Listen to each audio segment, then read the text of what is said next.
Ladies and gentlemen, welcome to the Will You Stop podcast. It is January 11th. It is the 27th anniversary of Monday Night Raw. As always, I'm joined by Avi. What's up, Av? How we doing? Oh, this is going to be a very special episode. Joining us, as you can see, is Avi's brother, Izzy. Say hello, Izzy. Hey. And joining us today is Tom. What's up, Tom? What's going on, fellas? So let's, Avi, you want to get this going, or you want me to start? Where do you want to start this week? Let's just start from the beginning. Let's go with Raw. I mean, I'm just going to put the 800-pound elephant in the room right now. We're 8 days out from Royal Rumble. We spent the last 2 weeks with guys putting themselves in the Rumble, which to me is a waste of time because we know everyone's going to be in the fucking Rumble. So you've spent now 6 hours bringing people into the Rumble. But that being said, the Big Show, that's what the fuck you waited 3 hours for? The Big Show? Man, let me tell you something. The guy hasn't been on TV in 2 years. Okay, 2 years. No one expected it. And he actually got a decent pop too. He got a pretty decent pop too. One of the louder pops I've heard over the last couple of Raws too. I mean, it's the Big Show though. Here's my issue with Raw. I feel like because SmackDown has moved to Channel 5, or Fox rather, NXT's doing their battle. We'll get to NXT later on. This week was ugly. You know, with AEW, I feel like Raw's become like the forgotten show now. It's just 3 hours of nonsense. Like, Brandon, do me a favor. We're going to run down the matches real quick. But how many times are Andrade and Rey Mysterio going to have a match? 750,222. Like, we're at the point now where we've had the regular matches. If you want to start throwing gimmick matches in there, I'm fine with it. But how many times can the same two guys have the same match every single week? Like, when are we going to be tired of having Buddy Murphy and Cole go at it? I'm not Cole, I'm sorry. What was his name? Aleister Black go at it. As far as the Rey Mysterio and Andrade thing, I think it's going to build to a Mania match, hair versus mask. So I think that's what they're going with that. So at least there's some sort of payoff for the Big Show on that. As far as Aleister Black and Buddy Murphy, I agree. There's only so many times you can see it. It'd be one thing if it was a third time that was a rubber match, but Aleister Black's won the last two. So there's not even like a rubber match aspect to it. Kind of like Pac and Omega. They're building to that rubber match. At least each guy has a win. And let me just say this. Listen, the Black and Murphy matches have not been bad. I'm fine with it. But when they happen every single week, it's going to play itself out at some point. And that's the problem with Raw. They put basically it's the same show every single week. Yeah, I mean, the formula's been the same now for a while. But like I said, I just feel like Raw's become that forgotten show. Tom, you're a super fan for WWE. Tell me your opinion. What do you think about how Raw's been? Well, it hasn't been very good, but I will say this. I would rather have, Black versus Murphy as opposed to Aleister Black just beaten down and having a squash match against a local talent, which they were doing for a while. That was kind of stupid. I'm not really sure what the angle here is with Black. He had a lot of hype coming out of NXT, and I'm not, I hope they don't do what they did with Braun Strowman and even to an extent Lars Sullivan, where they kind of protect someone so much they end up screwing up their push. Think about it. Braun Strowman was the biggest thing since sliced bread a year or two ago, and now look at him. He's a mid-card guy. They never put a strap on him, and I hope that's not the case with Aleister Black, because I really think Aleister Black has a chance to be a main event type of guy, maybe even be like an Undertaker type of talent down the road. I disagree with you on that, and Avi and I spoke about this last week, but if you remember when we watched Superstars as kids, squash matches is how you built up guys. So I actually noticed they did a lot more squash matches this week, Av. I don't know if you noticed it.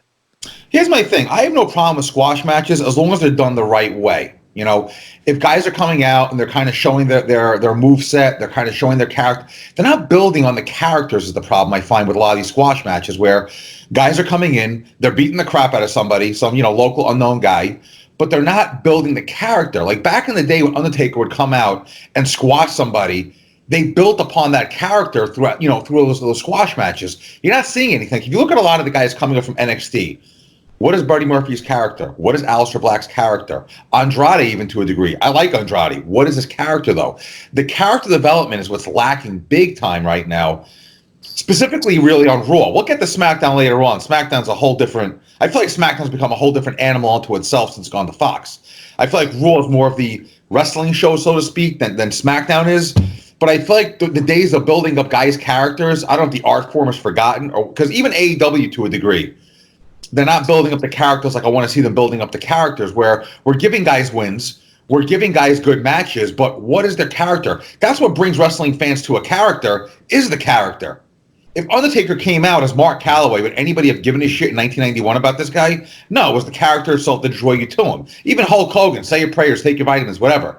You know, it got to the point where people were buying into that character. What is Aleister Black's character? I like him. Like, he's a good talent. I think his matches are pretty good. But what's his character? I got nothing.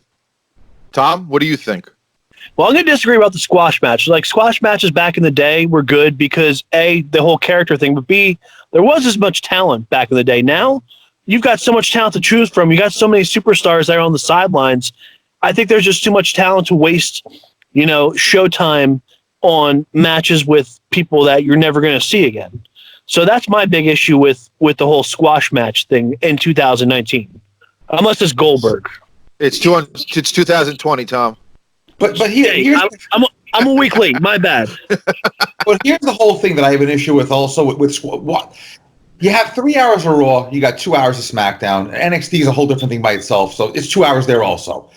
If you're going to constantly put on pay-per-view matches every single week, you're going to run yourself ragged. That's also a part of the squash match thing. Listen, if you're going to have 8 matches on Raw and 2 of them are squash matches, 3 of them tops, I'm fine with that. But if you're going to pop out 6, 7 pay-per-view matches every single week, you're going to drain your fans eventually. And if you look at wrestling as a whole, I mean, 20 years ago at this time, we're talking January of 2000, you probably had roughly between Raw and Nitro on a typical Monday night, you probably had between 7 and 8 million people watching wrestling. Now, we're lucky if we get, 2.3 million? Mm-hmm. So you're not bringing in a lot of fans these days, and the last thing you want to do is bring in a casual fan and where 3 hours is long enough for a wrestling fan. Listen, I'm watching this now since 1983, and I've gone through all the ups and downs of the business. For me to sit through Raw with the commercials is not easy. Thank God for DVR so I can fast forward the commercials. So I'm a hardcore fan as it gets. I watch every show there is out there. You name it, I watch it. If you pop on an NWA independent scene right now, I'll watch it just so I can watch wrestling. But for somebody to sit through 3 hours of Raw is painful. Like, I'm getting to the point now where if the crowd's dead, I can't see myself being any different if I'm live. If I go to a show in MSG, Barclays, whatever, and I got to sit there for 3 hours, by 10:30, I don't care what's going on in the ring. I'm not sitting there going crazy like I was back in the day in 2000, 2001. Bringing in casual fans, though, is going to be tough with a 3 hour Raw. That's a bigger issue in itself. You know, casual fans don't mind seeing a big guy like Braun Strowman come in and destroy 3 guys at the same time. And I even like the direction they're taking with Drew Galloway just coming in and just destroying, 1 or 2 guys by himself. So I get what Tom is saying. You can't just do squash matches for the sake of squash matches. There are some characters I think you still have to build up, though.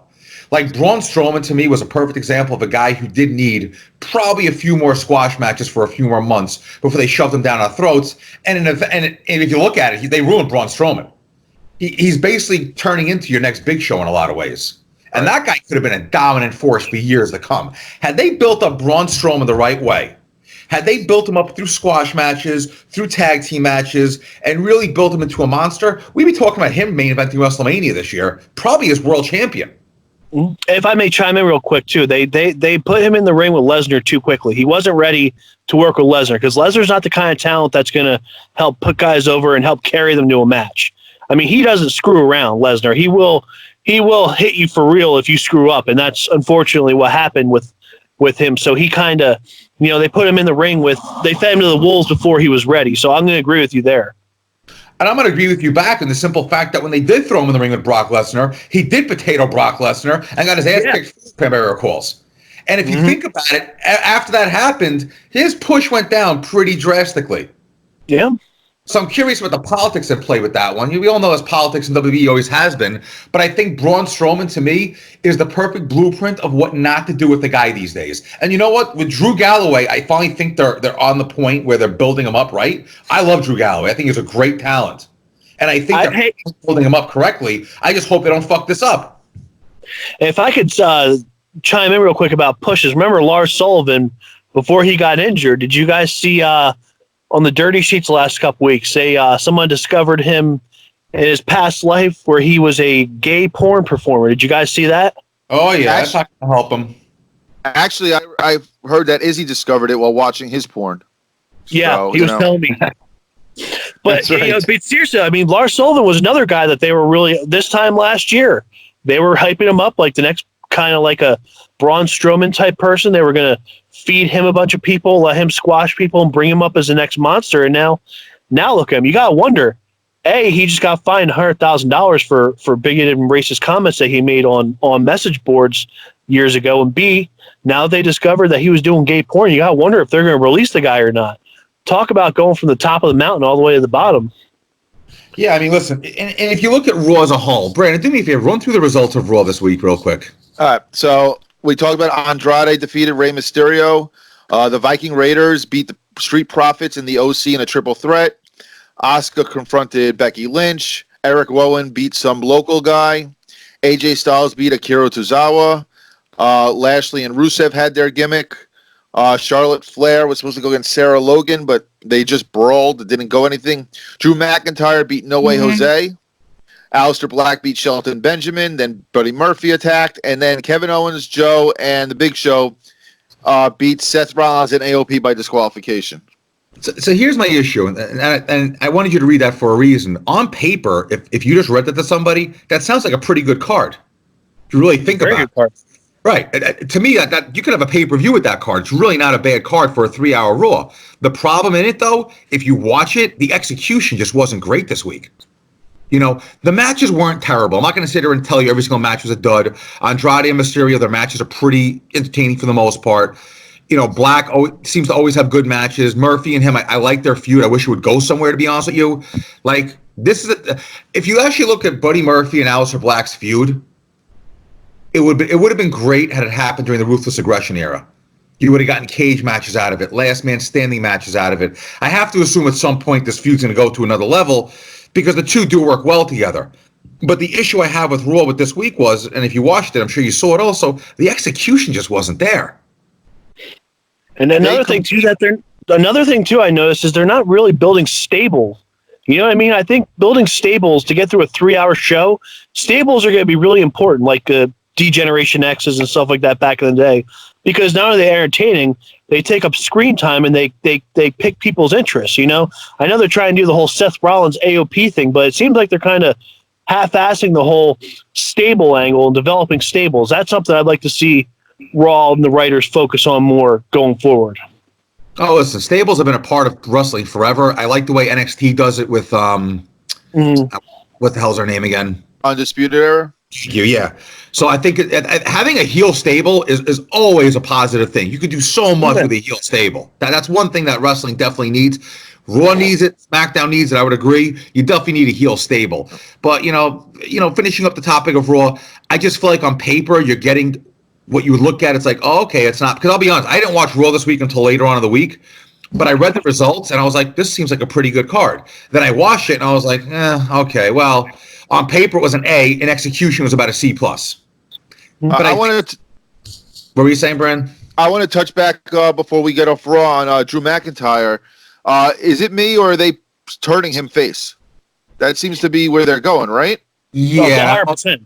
Yeah, and I don't see him as a face. I listen, I've been wrong before. You know, if you would have came to me and said, what do you think of Shawn Michaels as a heel? I would have said laughable back in 1992.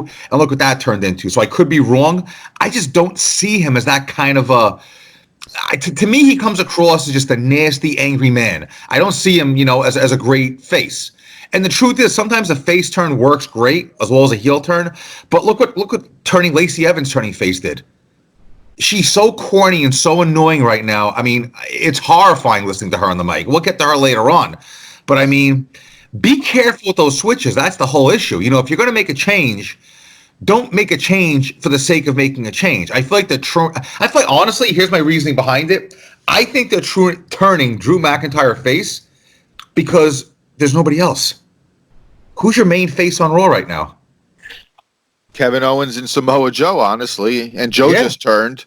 I think they're doing it, honestly, because they need another face. I don't think Kevin Owens is a good face. He's a natural heel. I think they should keep him heel. I'm not a fan of his face turn. And can I say one more thing? I'm not a fan of him using the stunner. I think that's so freaking cheesy. I don't mind I'll tell you this. I don't mind the stunner. It's all right. But I'll tell you this. He is definitely 1,000% a heel. Him as a face. It's like Randy Orton as a face. Randy Orton was never a good face. I hated Randy Orton as a face. Don't love him as a heel either. But when you have Randy Orton as a face, it does not work at all. No. You hate Randy Orton, though, Avi. You never liked Randy Orton. Whoa, is somebody speaking over there? Oh, wow. I didn't realize he was in the conversation. Yeah. I was like, Avi, you hate Randy Orton. You've always hated him. You called him Lex Luger. You don't like him as a heel or a face. I've never liked Randy Orton. I'm just saying, as a face, he doesn't do anything for anybody. As a heel, I can deal with him. I may not like him, but I can deal with him. As a face, it feels forced. It feels fake. To be honest with you, Seth Rollins as a face doesn't work for me. I think he's so fake as a face. He's a natural heel. Kevin Owens, natural heel. Just certain guys work better as a natural heel. Some guys work better as a face. Listen, Daniel Bryan, to me, I can't see that guy as a heel ever again. Never. No way. No. Just not. No way. Listen, even going back in the day when they tried to turn Sting heel, how many times they tried to turn Sting heel between WCW and TNA, and it never worked. Never. You know, just certain guys can't work as a heel or can't work as a face also. Goldberg. Sting turning heel reminds me of Ricky, if they tried to turn Ricky Steamboat heel. It's just an epic failure. Yeah, like I said, Kevin Owens as a face, I'll be honest with you, I don't know if Samoa Joe works as a face. He can. I think he has a shot at getting over as a face because of his last turn on commentary and how well he did. I really think that he can kind of transition into being a face. So I'll disagree with you on Samoa Joe. I see what you're saying with that, but the whole thing is, him as a nasty heel. He's one of those guys that honestly I see more of it as a heel or a face. I think he's a tweener type guy. When he's a nasty heel, it works. When he's a real face, I don't know. Listen, Lacey Evans right now is setting the bar of what you don't do with certain people. Yeah. First, her coming to the main roster was a big mistake, but her as a face, oh my God, it's fucking painful. It's actually funny because this is actually her character she first started NXT with. And then they turned her heel in NXT. She kept the heel persona when she got called up. And now she's going back to the Sergeant Slaughter-esque character that she's doing right now. Not a fan of that.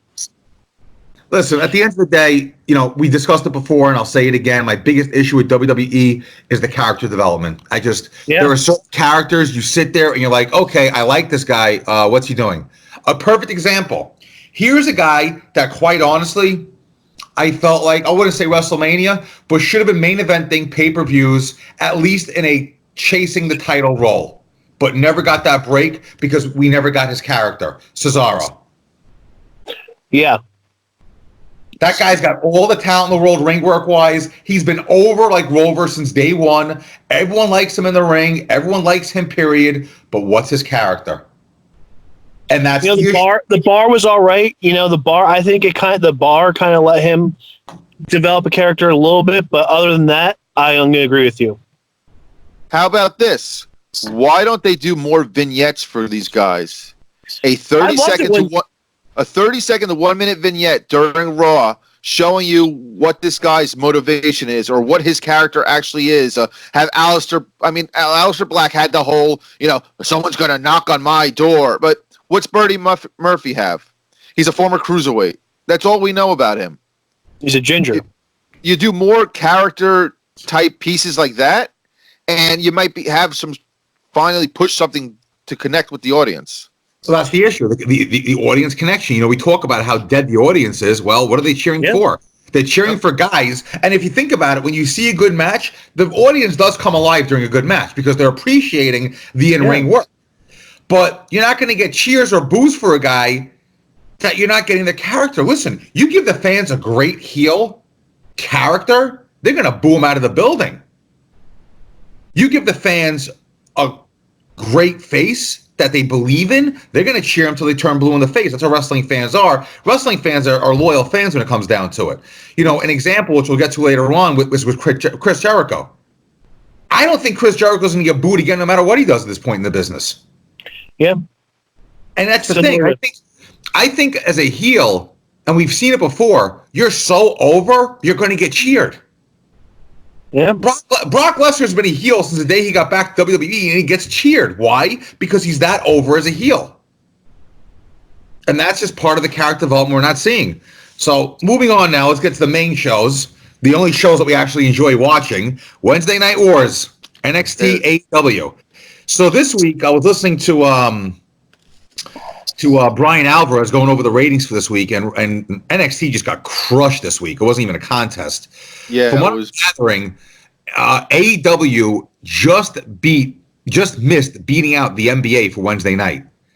They were the 6th most watched program overall. For the 18 to 49 demographic, they barely lost out to the NBA. They were like top 3 or 4 overall for that one. So AEW had a good night. From what I understand, they were only down 2% from last week's show, which was unopposed. Meanwhile, WWE didn't seem to get that 2% because NXT had, 500,000 and change viewers? No, they had 754, something like that this week. Right. So, I mean, it was a pretty good beating from AEW. And if you compare both shows, we all agree neither show was great. I mean, listen, last week's AEW show was an awesome show. What was funny was the week before that, we were saying that taped NXT show, that was one of the best NXT, that was one of the best wrestling shows, period, in the last couple of years. So back to back, we got great shows where NXT gave us a great taped show.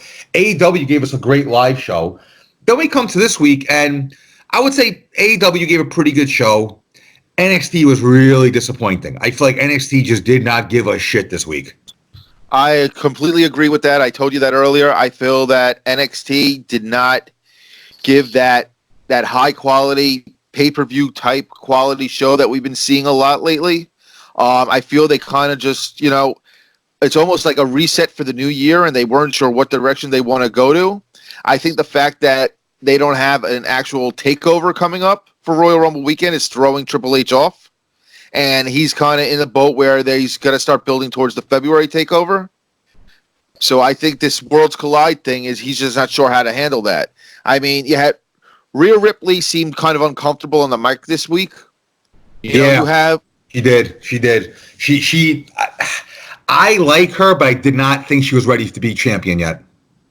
I think in ring she was ready to be champion, but she's just not ready to be that Becky Lynch of NXT, if you will, where she just doesn't have those mic skills yet, and that's where NXT comes through as still being developmental because these people still need the development.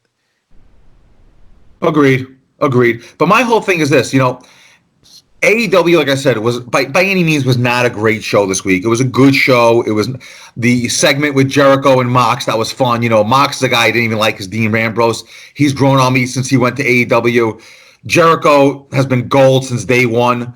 The in-ring stuff itself was okay. The one issue I had with AEW this week, match-wise, was the women's match seemed very awkward this week.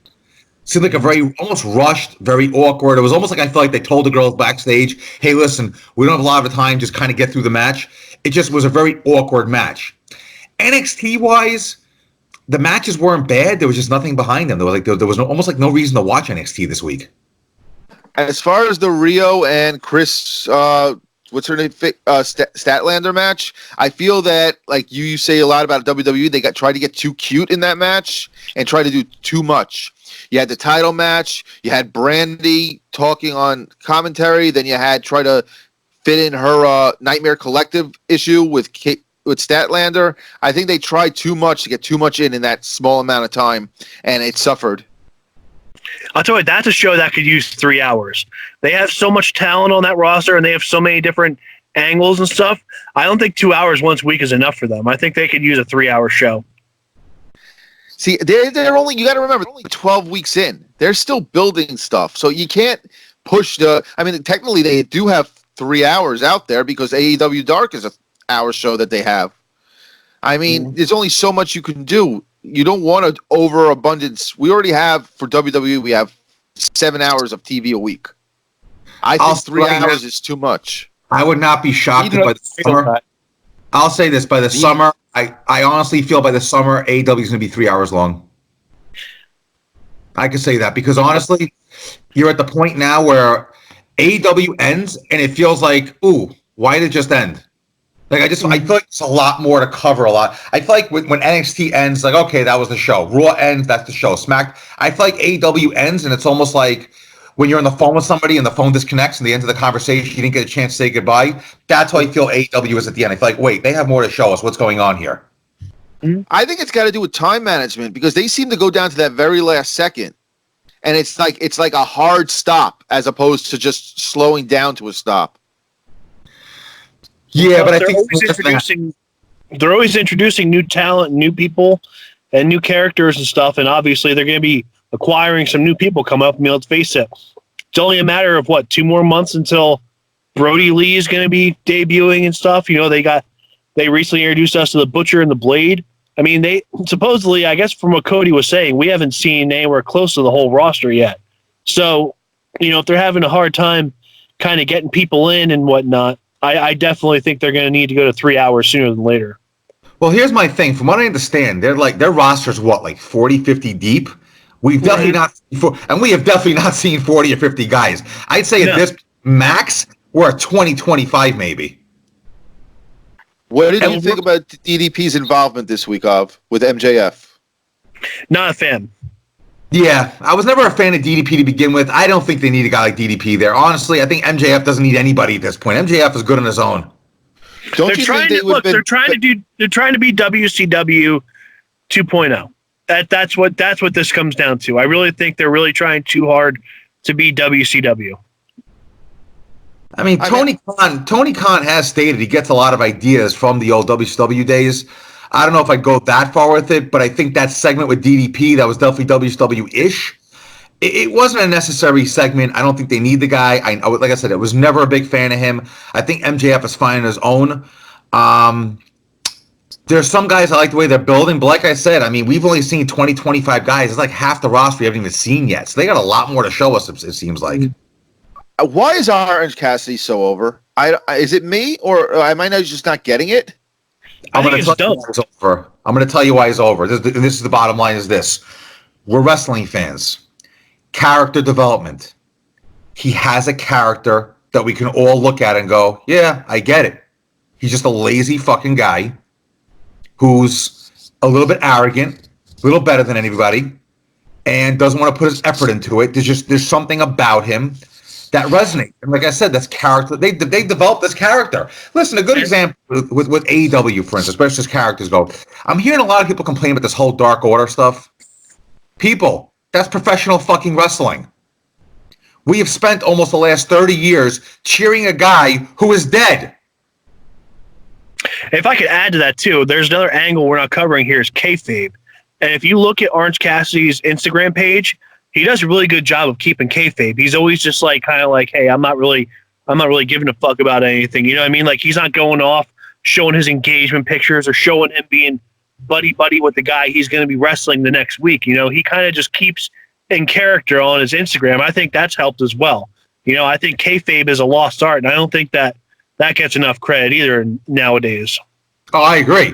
But the thing is, like I was saying, you know, people complain about Dark Order. They complain about the Orange Cassidy. I'll say it again. We've been cheering a fucking dead guy for almost 30 years. This is professional wrestling. That's what it's about. It's about the characters. Look at some of the greatest. Look. If you look out at the official, unofficial Mount Rushmore of wrestling, who is it? Hulk Hogan, Steve Austin, The Rock, Andre the Giant. Those are all characters. Yep. Yeah. Those were all characters. We didn't fall in love with their in-ring work. Nobody gave a shit about Hulk Hogan's in-ring work or The Rock's in-ring work or Austin's in-ring work. When did Hulk Hogan have a Matt Classic? When did I'll add one more too is Goldberg. I mean, how many times did Goldberg ever have a classic match? You know what I mean? If you break down your 10 most popular guys ever, 10, right? Hulk Hogan, Andre the Giant, Undertaker, Austin, Rock, Randy Savage, Ric Flair, we'll say Goldberg, probably Shawn Michaels, and let's say you throw Bret Hart in there, just for argument's sake. Out of those 10, we're going to say what? 4, Ric Flair, Randy Savage, Hart, and Michaels are known for their ring work. But here's the catch about all that. Yeah, we love their ring work, but if Macho Man Randy Savage isn't sitting there saying, ooh, yeah, digging and saying, hey, I'm the Macho Man Randy Savage, come watch me wrestle, no one's going to give a shit about him. Yep. If Shawn Michaels wasn't the cocky, arrogant, heartbreak kid, nobody's going to give a shit about him. If Ric Flair's not styling and profiling, no one's going to give a shit about him. So as good as their in-ring work was, for us to even love the in-ring work, we had to love them. And that's what's missing. And that brings you back to character development. You're getting great matches from Aleister Black and Buddy Murphy, but nobody gives a shit about the characters. Yep.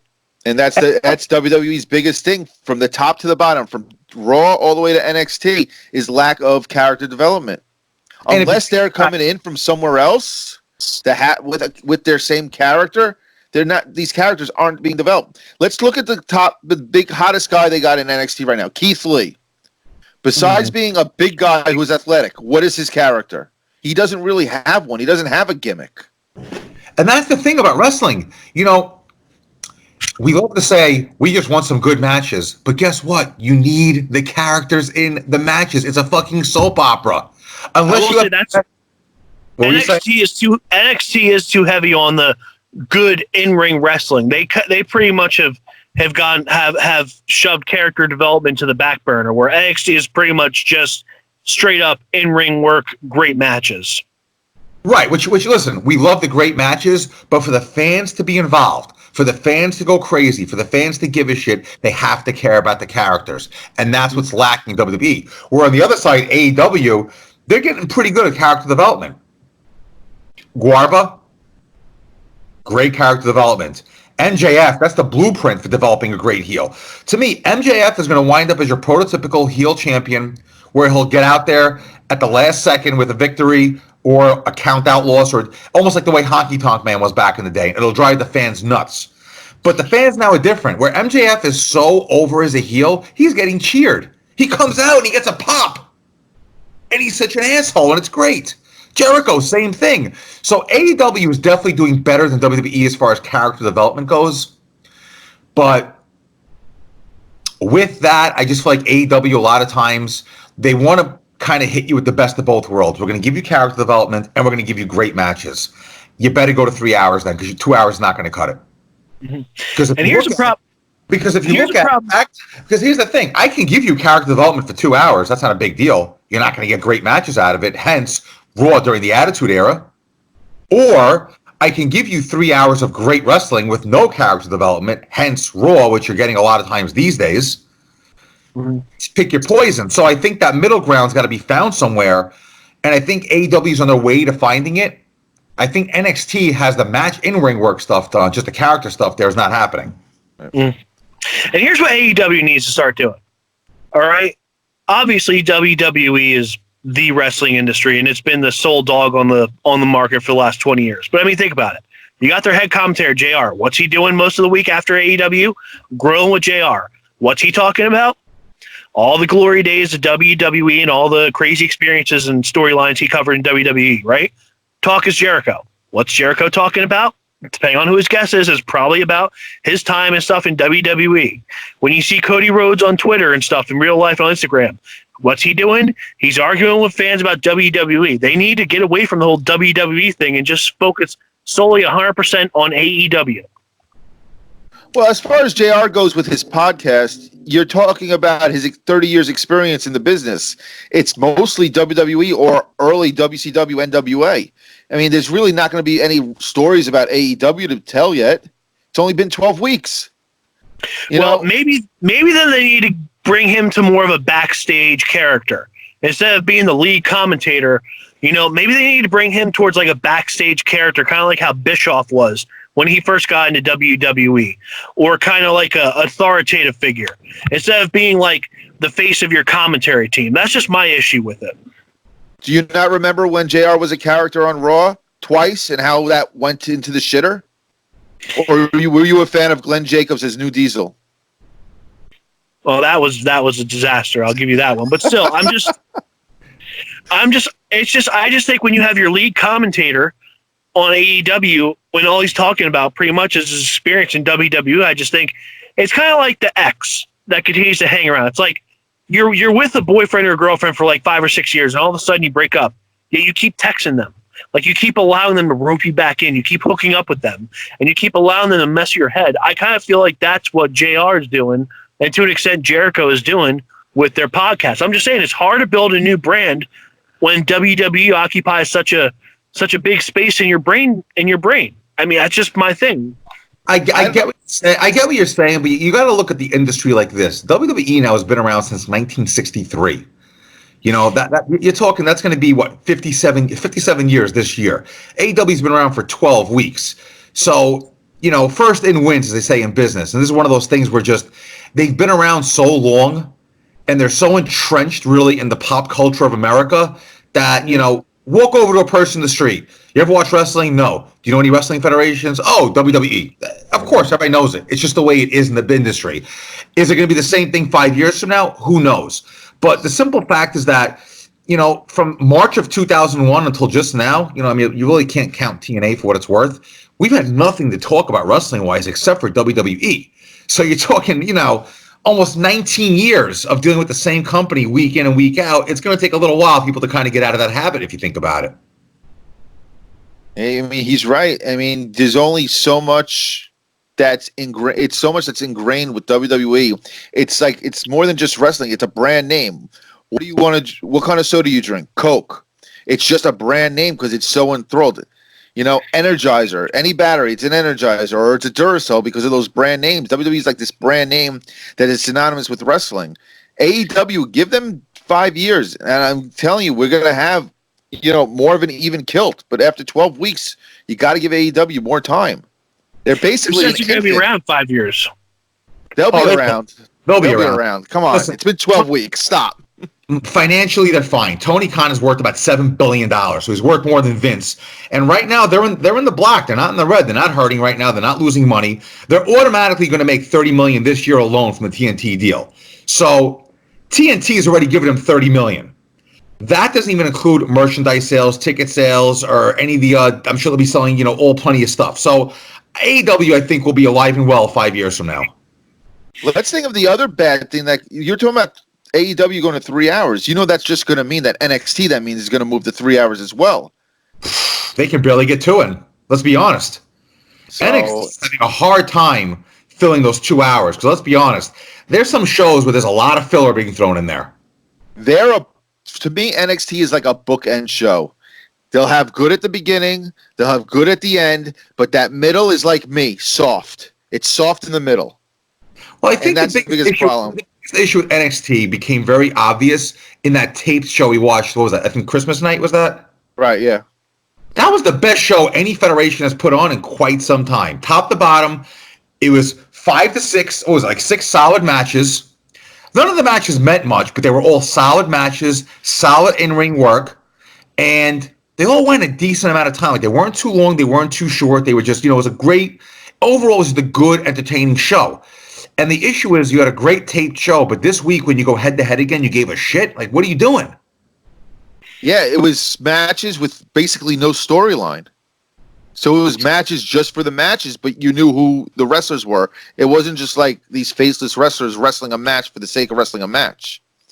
But I will say, yeah, Matt Riddle is doing a good job of building his own character, just because he kind of seems like a natural cocky heel. You know, I'm not sure if his little feud or whatever Goldberg is a work or not. I think it is. But with what he does on social media, how he comes across, you know, he's the only person, in my opinion, that they're really building a character for, and he's building his own character. I think he's just being himself. I like Riddle, but I'm going to say this now, and you know, here are going to come the people coming after me. I think he will be a superstar in AEW. Go ahead. I want to Tom. I want to see Tom reacted. Let's hear what he has to say. No, he's going to be a superstar on the main roster. He's going to be a main eventer in the next year or two on Raw or SmackDown. I think so. I think he's a perfect complement, maybe even heir apparent to Miz TV type character. But I think he would complement very well with the Miz, kind of like as a rivalry kind of thing. I think he's made for SmackDown. I disagree. I don't think WWE is going to let him go. It doesn't seem like he's all that interested in AEW either. Right, but I'm just saying, if you look at WWE's track record over the last couple of years of building stars, it hasn't worked out well. They fucked Braun Strowman. I think he's the next big show. Drew, they fucked up now like twice. They fucked up Cesaro. I mean, you could go down a whole list of guys they fucked up over the last couple of years. From what I understand now, Bayley's heading back towards the NXT, and I heard Sasha's right behind her. Brian, any truth to this? Supposedly Kevin Owens might be going back to NXT too. Right, because they fucked up so many people already. This is all rumors because they're talking about how the next time they have a superstar shakeup or a draft, NXT is going to be involved, so they're going to move main roster guys to there because now that Finn Balor went there. But, you know, the same thing as that they were poking online with that WrestleMania card that they were showing that ended up being fake. Ooh. Man, if that's WrestleMania, which wouldn't shock me, we're in for a long night. I will say the Dirty Sheets have not been very good this year. Their track record of accuracy this year has been pretty bad. Oh, it's been awful. The Dirt Sheets have been accurate for the last 5 years. Right. I mean, this is like beyond bad. I read two contradicting reports. One said that it's going to be Tyson Fury against Brock, but at WrestleMania. And then I read another one on the same day that Braun is going to team with Tyson Fury at WrestleMania. So Tyson Fury is working 2 matches apparently at WrestleMania. Yeah, but you know, my whole thing is like, if you look at the track record of guys they built, like I said, if you're taking guys like Kevin Owens and Bayley and Botcha and shipping them back to NXT, that speaks volumes that you couldn't figure out to do with guys. Listen, did you say Sasha or Botcha? Botcha. Listen, you're not a fan either. No, a Botcha. I find her humorous on Instagram. I find her humorous with her backstage antics and stuff like that. But her in-ring work, I mean, it's scary sometimes. So funny story about Sasha Banks. Actually, I was swiping on Bumble a couple weeks ago, and I think I screenshotted this to you, Israel. Yeah, I saw that. And it was her. It was Mercedes, blah blah blah, age 28, and then it said work for WWE, and it just coincided to where they were in the area for something. So not sure if there's any truth to that, or if there's a catfish account out there, but that'll be interesting. Well, seeing that she's married, I'm going to call catfish. I agree, but it was an interesting kind of thing I came across. Well, to throw this in there, they say 70% of people that are on these sites are married. So take that for what it's worth. That's true. Now, one quick area that we haven't covered. I want to get into this real quick. I'm sorry if I'm taking too much time, but how about someone taking back their character and Matt Hardy? You see how he's been redoing the free the delete kind of thing, and his contract is up in March. Where do you guys see him going? What do you see happening there? I heard AEW. I would not mind him going to AEW with that character. That character got shitted on by WWE in the worst way. That was a great character. But that wasn't meant for WWE. That's an indie character, and I said this from the get-go. In 2016, when he was at the end of his deal with TNA or Impact, or whatever the hell they call it now, I said to myself, and I was saying to a couple people, this is not a Raw or SmackDown character. This is a character that's good for like YouTube, like on the indies. Like you kind of bare bones production in his backyard, and you kind of just upload on YouTube, and that's how it got over so much. They tried to do a broken match for the main event of Raw once. It was just, what I mean? It didn't work. And he even said point blank, Vince didn't get it. So that to me is more of like an indie character. Actually, I wouldn't mind seeing him going back to Impact. I think he could. That's the problem with a lot of things, that Vince either doesn't get it or Vince finds it funny. For instance, the whole Lana Bobby Lashley thing is almost like Vince just basically having his own fun, I feel like, at this point. Yeah. That thing is just so stupid. It's not even at the point anymore where it's even funny. It's like you look at it and it's like, why the fuck am I watching this? And that's just Vince for you right now. I feel like Vince is at a point where if it makes him laugh, he's going to do it. Mm-hmm. If he doesn't get it, he's not going to do it. And if he finds it somewhat entertaining, he's going to do it. And if you look at it, you're losing a lot of great characters that way. I mean, obviously, it's too early to tell because, for all Matt Hardy could end up re-signing with WWE. But what I'm reading on the sheets is that he might actually be the one who's behind the Dark Order. and he's up. His contract's up March 3rd, I believe it is. And Jeff is actually going to be stuck in WWE because they're pulling back all his injury time from his contract. So he's not going. Jeff Hardy's not going anywhere. But Matt, Jeff needs serious help. If I could just change it real quick, he needs serious help and serious, whatever before he gets back into a ring. Because I hate to say this, but if WWE doesn't do something, he's going to be the next embarrassment for the industry, where they find him, dead in a hotel room if he doesn't change his ways. Well, I've read he's actually been in rehab and stuff like that. So, Izzy, thanks for chiming in. I'm glad we invited you on the show today. You've inputted so much into this conversation. Yes, you've hijacked the entire conversation. He's too busy marking out to AEW. I thought I'd just call out Tom here because the last few months, this man has been telling me how great NXT is, how much more superior it is to AEW, how the fact that AEW is getting more crowds than TNA and Ring of Honor have in 20 years doesn't matter, apparently, even though they've only been around 6 months. Apparently, NXT is still the superior product. Please tell us why it's the superior product. Tom. Okay, first off, TNA, they strategically had their crowds at the Universal Studios. That was kind of like their business model, keep costs down to have it in front of like a fixed crowd. So that doesn't really mean anything. If TNA back in their heyday really wanted to have those tours and be filmed in bigger arenas, they probably could have gotten a decent sized crowd. So that's not really fair to say this, but let's not forget. TNA did a pretty good job of developing some of the best wrestlers that we have today. Let's not forget AJ Styles. Let's not forget, broken Matt Hardy. Obviously Matt Hardy was a superstar before he went to TNA, but I mean, he was one of the top singles wrestlers in the world when he was at TNA. Kurt Angle had some of his best matches, some of his best moments of his career in TNA. So let's not go shitting on TNA, as if it was a joke. Let's forget too, Bobby Lashley became a bona fide superstar and really became a much better performer in TNA, and I'm sure the list could go on and on.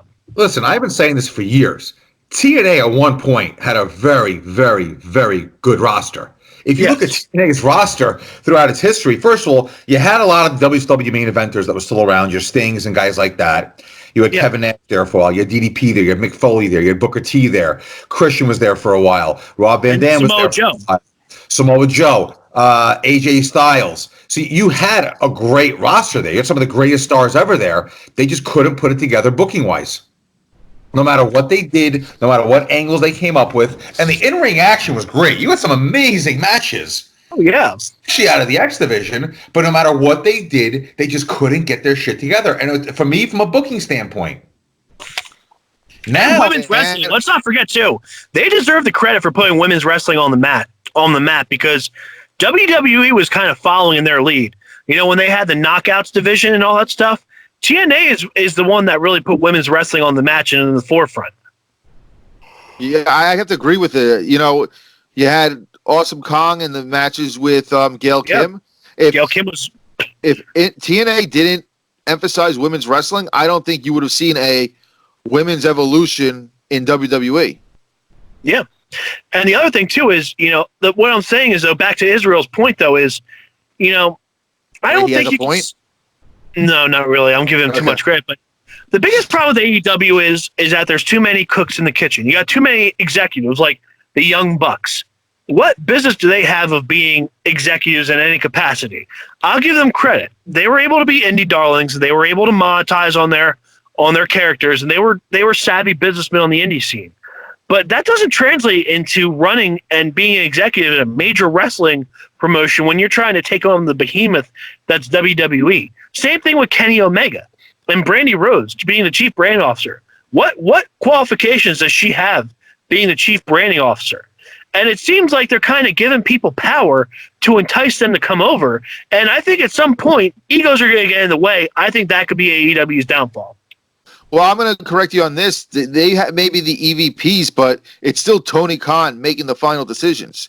He's heading the creative. He's the one who's behind the Jericho and the Moxley angle going on right now. So they may be like under them, but it's still Tony Khan. It's still the Vince McMahon of that organization. Whereas TNA, you had too many people trying to make decisions. It's almost, I want to compare it almost to how the DC movies have too many people trying to, go with the direction instead of just one person. Yeah. I'm just, and supposedly too, I actually heard that Tony Khan actually put his foot down with the Young Bucks trying to put all the tag team talent over, saying, no, you're not losing anymore. You guys are our top guns. We need you to start winning and dominating. So, which you can't fault the Young Bucks for doing. They're trying to get other people over. I think they're taking it too much to an extreme. I think they're seeing what Triple H did back in the day, with not putting people over and kind of taking the reins and writing himself to be the winner and stuff. I think Cody got such a sour taste in his mouth from that. I think they're going too much the opposite, like too much extreme by putting people over. At the end of the day, if they're going to be the face of the company, they got to really, in some ways, sacrifice putting people over to keep themselves at the head of the pack. Hey, Izzy, I want to call you out on something now that you're finally here. You've been skirting us and you've been running from us for 9 months. So now that I got you here, you trash NXT constantly, but you don't even watch the product. So how can you trash a product you don't watch? How? I can't get into it. There's the crowd sucks, and I don't know what's so special about it. I was actually surprised to even see them beating AEW because they don't have a great crowd. I don't think the character development's that good. Who do they have except for Riddle that really is totally over? I guess you could say he's over to the local crowd. I don't know. AEW, at least, aside from the fact that we can get into this in a few minutes, but I still think they need secondary titles.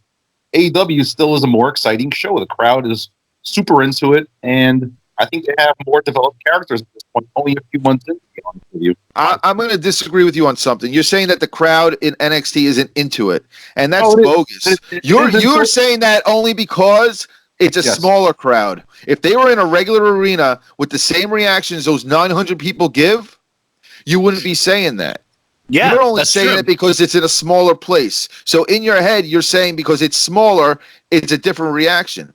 But you want to go back a few weeks, right before the new year, watch that reaction for when Rhea Ripley won the women's title. You're going to tell me that crowd isn't into NXT? They're into it big time. And how about the show they did in Wales a couple months ago, when even Vince McMahon got on social media and said, "I hear you loud and clear." Well, that's NXT UK, and European crowds are always a different animal. So I'm not even go there because honestly, I don't even watch NXT UK. So I'm not even to talk about that. But Izzy always wants to trash NXT, and I'm not trying to be like an NXT booster here. But it's like if you want to argue something, you got to know both sides of the equation. And if you haven't watched NXT or even tried to watch NXT, you really don't have a place to talk. Same way how you didn't watch AEW this week. So how can you even? No wonder you're so quiet this week. You're a bandwagon jumper. I'm calling you out right now. You're an appeaser and a deflector. Now look, I will throw on NXT and I'll try to watch it. I will say this: there are definitely guys who are over besides Riddle. Lee is over. Majority of the women's division is over. You have plenty of guys in NXT that are very over. Yeah. I will say this though: how brilliant was it of a business decision for Vince McMahon to put NXT on Wednesday night? All along they're saying, "Oh, we're going to take on WWE," and all of a sudden he throws a little curve and says, "No, you're not on our level. You're going to take on our secondary brand." I think that was a very genius move by Vince McMahon. People don't become billionaires by accident. And I think people shit on Vince McMahon too much. I think the guy still has it. Okay, I think he still has it, and I think he's got a good succession plan with Triple H coming up on his heels. Because I think that if the XFL does as well as he thinks it's going to do, I think we'll see Triple H in charge sooner than later. I disagree with you on that. I don't think Vince has the pulse of today's youth. He's 75 years old or something like that. Can't think of a 75-year-old who's going to have his finger on the pulse of what young kids like today. I'm 43 and I don't understand what my kids like. So I disagree with that. Since Cena, who has he developed on the main roster that is a top guy? He hasn't. He hasn't developed a star like he used to since Cena. And this is the first time, correct me if I'm wrong, this is the first time in maybe since that transition period between Bruno and Hogan that there hasn't been a face of the company. I mean, the closest you can say, and honestly, I'm pulling this out of my ass and stretching it as long as I can. And I know I'm saying something wrong, but I'm going to say it anyway. The closest you got right now to a mainstream quote-unquote superstar in WWE, Roman Reigns. That's the closest you got. I'd give Charlotte Flair, too. I think Charlotte Flair, even though she's got her family's name behind her, I think she's turned into a bona fide superstar. Actually, I'm going to correct you. How about the Bella Twins? I'm going to disagree with you there. I think that he developed the Bella Twins into bona fide superstars. Yes, I know it's the women's, but they become celebrities. You know, think about all the merchandise they sold. Vince, hold on. The Bella Twins had nothing to do with Vince. That has to do with the E! Network putting the show on.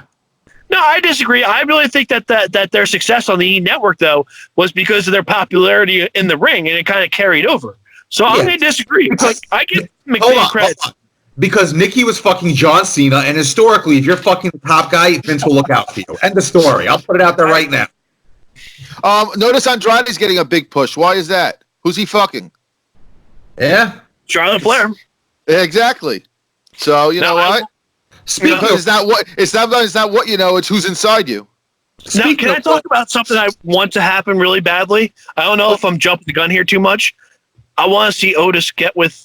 I want to see Otis get the girl. I am so for Otis. Otis. I want to see him get with Mandy. I want to see him get with Mandy for real because Otis is another guy that does a good job of keeping his kayfabe character going. If you follow him on Instagram.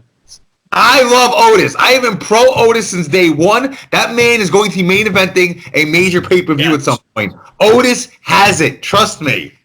He has it, and he's got here's the thing. What does America love more than anything? They love an underdog story, and he is so good at playing the underdog. He's so good at playing the sweet, oblivious guy that's going after the hot girl. And then you got Ziggler back in there, who's just a natural heel. I think it's perfect, and I think it's got a chance to go somewhere. But I want to see him get with the girl. I want to see him get with Mandy, and I hope they don't screw this storyline up because I think it could have a good payoff a couple months down the road. Only because it's Otis. Otis the God. Right. See, to me, this is echoing from the whole Trish Stratus, Chris Jericho thing that they did around WrestleMania 20. But the problem with today's PG era is you're not going to get the woman beating up the guy and getting, the comeuppance. So hopefully they don't screw this up. But there is two topics I do want to discuss. Excuse me. The big thing on Raw was Brock Lesnar entering number 1 in the Royal Rumble. When traditionally the winner of the Rumble goes to WrestleMania to face the champion. So where do you think this could lead to? Well, I have an idea. I think CM Punk might be coming back. You listen to Busted Open because that was Bully Ray. Bully Ray said that on Busted Open Radio. I don't listen to any of that crap. I don't listen to Bully Ray. That's just my personal thing. I think CM Punk, I think they might want him to do something with Lesnar. I know that him and The Miz are kind of going at it, whatever, with him making comments, but I really think, come on, think about it. What's perfect? What does the Royal Rumble do? They want to give you surprises, returns, comebacks. What better than CM Punk coming in at number 30? The only reason I'm going to agree with you on the Punk thing, and I'm going to agree because this is what Bully Ray had said, is the fact of the only one with history with Heyman and Lesnar would be Punk. And is there even a match that you would want to see otherwise at Mania for Lesnar to go against? They have done such a poor job building characters and Lesnar against Otis. They've done such a bad job building people up. There is no one. I mean, Paul Heyman said it himself. There is literally no one on Brock Lesnar's level to challenge at WrestleMania. Punk would be the only one. They need to throw the money at Punk, and he doesn't have to come in at 30 because it's obvious if he comes out at 30. But he's got to be the one to eliminate Brock. Brock's going to be in the ring by himself, cult of personality hits, and then you just focus on Paul Heyman's face. And Paul Heyman do the Home Alone face when he hears Punk's music. There's a story right there. Let me throw this at you, Brent. I feel the whole developing a superstar. I don't know if Vince McMahon deserves a lot of credit for Punk, but you can say Punk is one of the only true bona fide superstars aside from Cena that's been in WWE in the last decade. That's kind of, I know he had his thing in Ring of Honor, but he really became a full-fledged superstar in WWE. So maybe you can give a little credit there. Yeah, but here's my issue with that statement. I mean, listen, Punk was big or whatnot. Summer of Punk, they fucked that up, obviously. But when he was champion for over a year, he didn't do much with the ratings. He didn't do much with the product itself. It was almost like he was champion, but Cena was still your top guy. But that being said, I've always had this idea with the Royal Rumble. And Brandon, I shared with you a couple of days ago, where instead of the winner getting a title shot, let's make the world champion defend his belt in the Royal Rumble, where he has to win the Rumble to retain his title. And if he gets eliminated or somebody else wins it, they become world champion. So basically, the world champion has to, and he may not have to come in first. The world champ may come in 30th for all we know. But either way, the world champion, or whoever the champion, whatever, Universal, whatever, has to win the Royal Rumble to stay as champion. What do you think?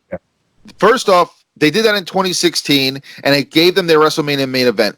So that is a great idea for that. They need to do something with the Royal Rumble because it's become stale in the last 25 years of doing the same thing over and over. Well, now, here's my issue with the Royal Rumble. How many times has the winner of the Royal Rumble actually made it to WrestleMania to get that shot recently? Not many. It's always there's some sort of storyline. So it's kind of a moot point. What do you think about Brock going all the way, pillar to post, and then challenging Bray Wyatt and combining the belts? Well, here's the thing. One champion for both shows. If that happens, that means the Royal Rumble is going to be about 20 minutes because Lesnar's gotten a little lazy in his older age. I don't see him being in there for more than 20 minutes. So if that happens, that would suck for the fans, and that would suck big time for the Rumble because, I mean, come on, the Rumble being over in about 20 minutes, that would suck. And Tom, let me ask you, what do you think about the one major name that is almost a lock, even though he keeps denying it, the return of Edge? I think that's what the Rumble's for. You know, the Rumble is for returns like that. If Edge returns, I think that'll be big. You know, I will say this though. You know, this is the problem today is kind of like the problem of Hollywood. We've got too many sequels.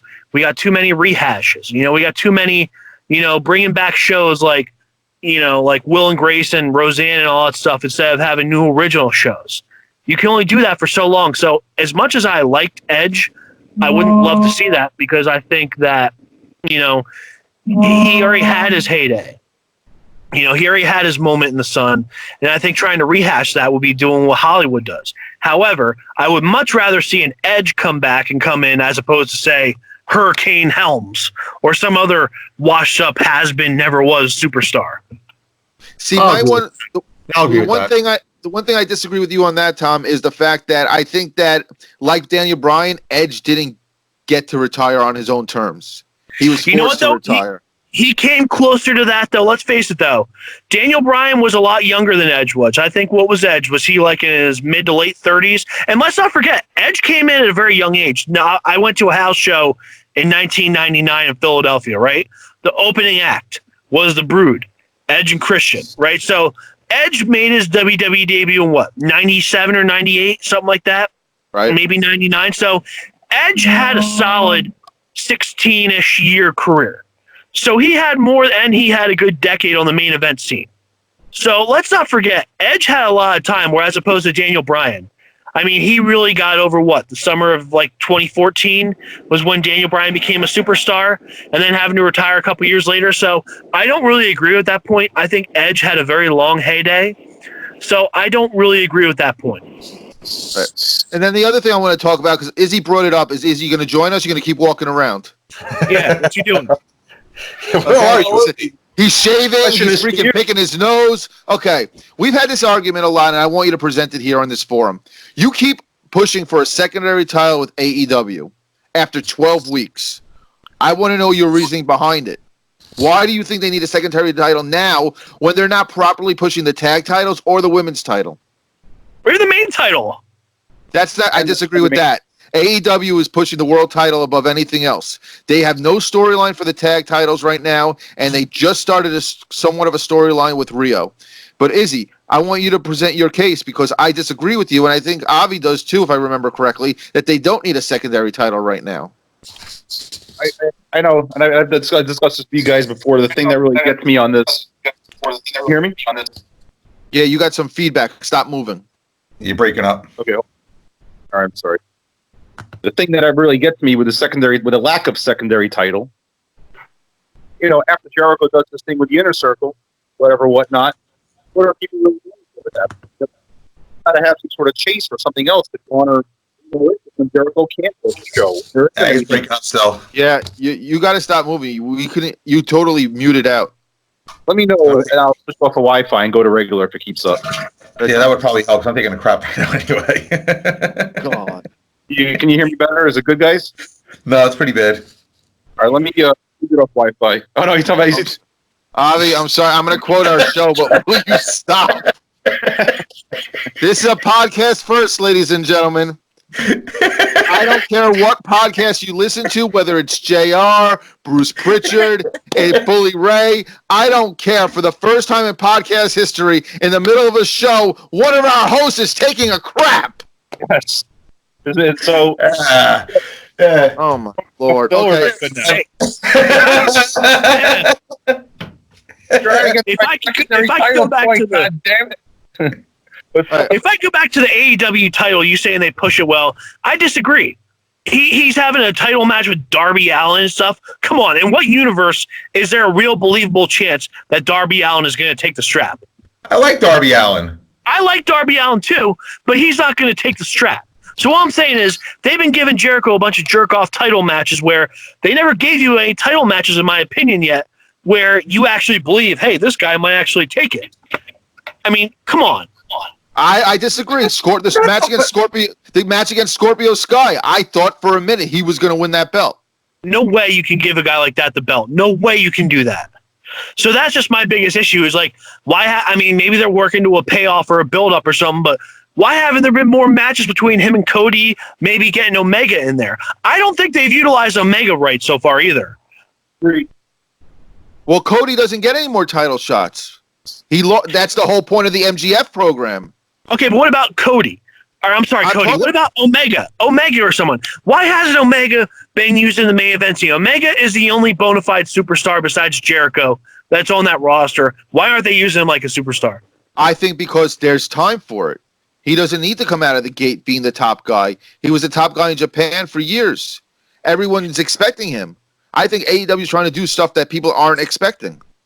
Well, here's my take on this. But the issue is this.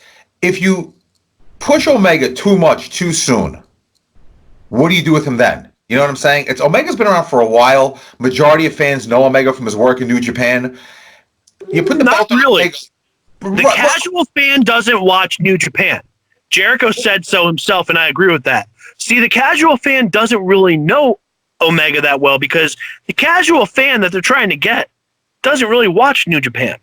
Right, but let me put this out there. There's not too many casual fans watching wrestling, period, these days. So let's be honest. The majority of people watching wrestling are actual wrestling fans. But I will agree that a lot of people haven't seen Omega's work in Japan. That being said, the issue becomes this also. Here's something to think about. Let's just say next week on AEW, they put the belt on Omega, right? Outside of Mox, who else are they feuding with? They haven't built up enough guys right now to really have a main event scene per se. Your main event scene is really, it's Jericho. You know what I'm saying? You have Mox doing his thing, Omega and the Bucks doing their thing. You know, you need some time to build up a main event. So if you look at it right, WWE right now, let's go to Raw for instance. Lesnar's your champion. When was the last time Lesnar defended the belt on Raw? He hasn't had a match on Raw in almost 20 years. Right. So if you think about it logically, you have an entire brand that's able to still have main event matches, granted not great matches, but they still have enough of a main event scene where the world champion is not even fucking around. You know what I'm saying? So AEW has to build up that main event scene, if anything. So I don't mind them putting Jericho against guys that you may probably say to yourself, yeah, he's probably not going to win, because the truth of the matter is they're actually taking a book out of the old NWA days. Ric Flair would be on WCW Saturday Night or on Power Hour almost every week defending his belt against guys like JYD, the Italian Stallion, and guys like that. You knew they were going to beat Flair, but it's important to have your champion on there.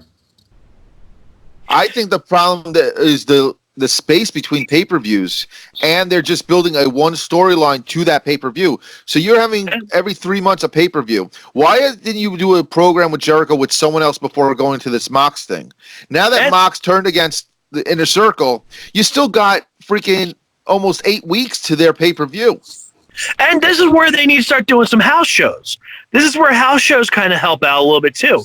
You get more people on there, you get more exposure, you get more matches, you get more people in the mix. Why aren't they doing house shows? Well, I'll tell you this. I would trade in house shows for 3 hours of AEW Dynamite.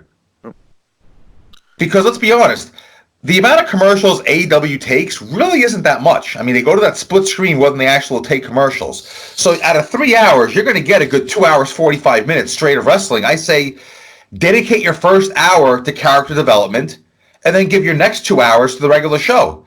But out of that 1 hour, you may develop 3 or 4 guys you can definitely use. Listen, a perfect example is Sammy Guevara. Is he not the X-Pac of Inner Circle, or is it me? He totally reeks of X-Pac. I like that analogy better than JR saying he reminds him of a young Eddie Guerrero. Give me a definitely not. That's ridiculous. Yeah. That's insane. He's not a young Eddie Guerrero. I'd say I like him in the sense where he's young, he's annoying, he talks a lot of shit, but he kind of knows his place right now. Like, he knows he has a long way to go still. I definitely see a future with him in this business. Oh, I agree. I will say this. I think AEW is doing a good job of building up certain talents where they wouldn't get a chance in WWE. Like, for example, I like Darby Allin. I like Guevara. I like who's the dentist chick? Dr. Britt Baker. Britt Baker. I like her a lot. You know, I do think that they do have some young building blocks. It's just they're not getting enough exposure because they've only got 2 hours a week to really, you know, for content material. Whereas if they did house shows, you know, it would kind of test their popularity out.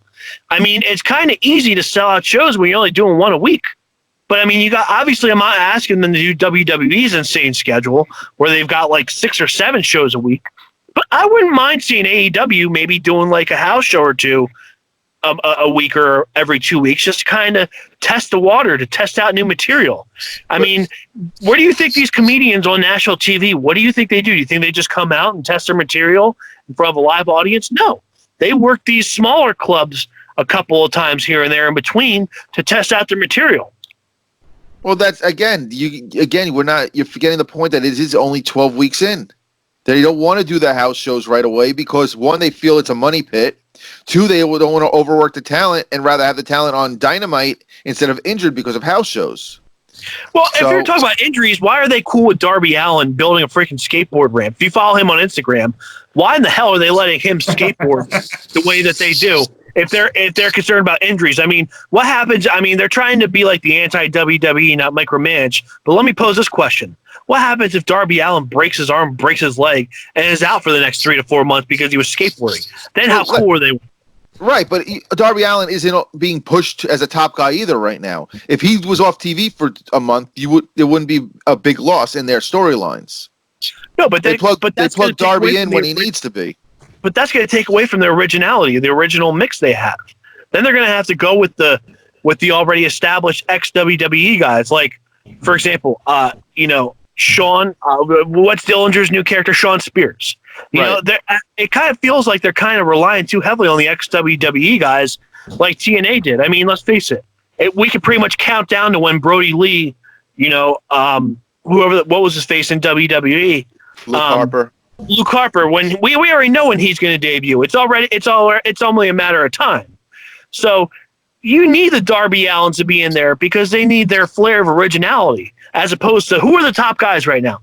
Pac, Moxley, Spears, Cody, all ex-WWE guys. I wouldn't say Spears is a top. I wouldn't say Spears is a top guy.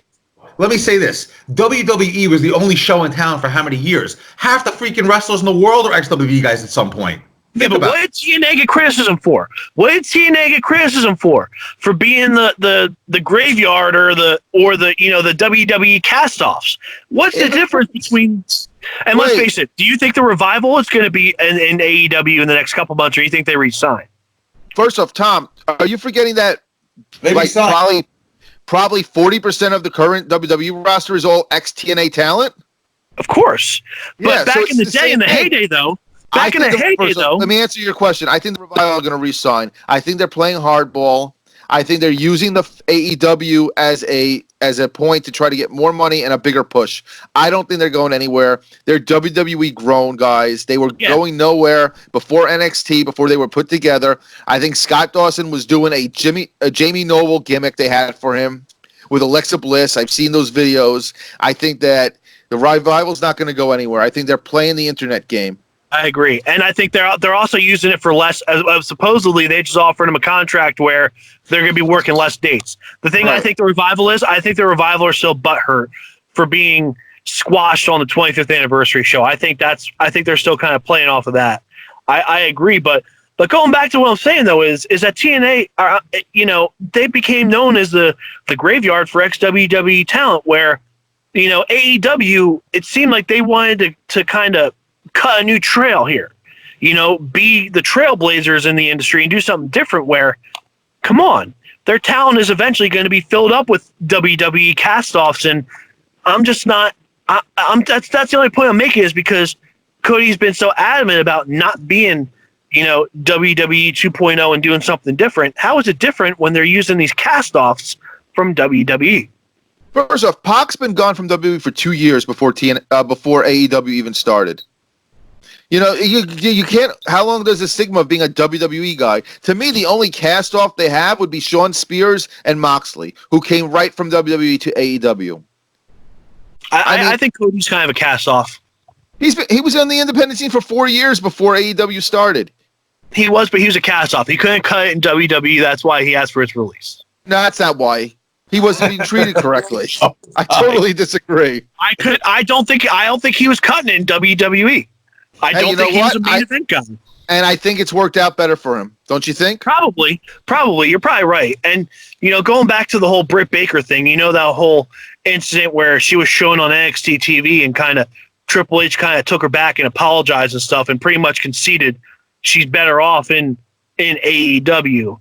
So I think that AEW needs to kind of grow their own stars here, though. I think they need to be really careful. That's just the whole point I'm making. They need to be careful about getting these old WWE cast-offs and stuff. That's all I'm saying. Okay, taking Cody out of the picture because of where he is in AEW's hierarchy. Who, and besides I guess you consider Moxley and Jericho cast-offs. But who else do they really push hard from WWE? Spears, Pac. First off, again, Pac hasn't been in WWE in 2 years. Spears, I don't think he's been on TV in freaking over a month. So I don't even think he's getting a push. He got a push in the pay-per-view with Cody. Once Cody won that match, he's barely been around. They're wasting the whole thing with Tully Blanchard, in my opinion.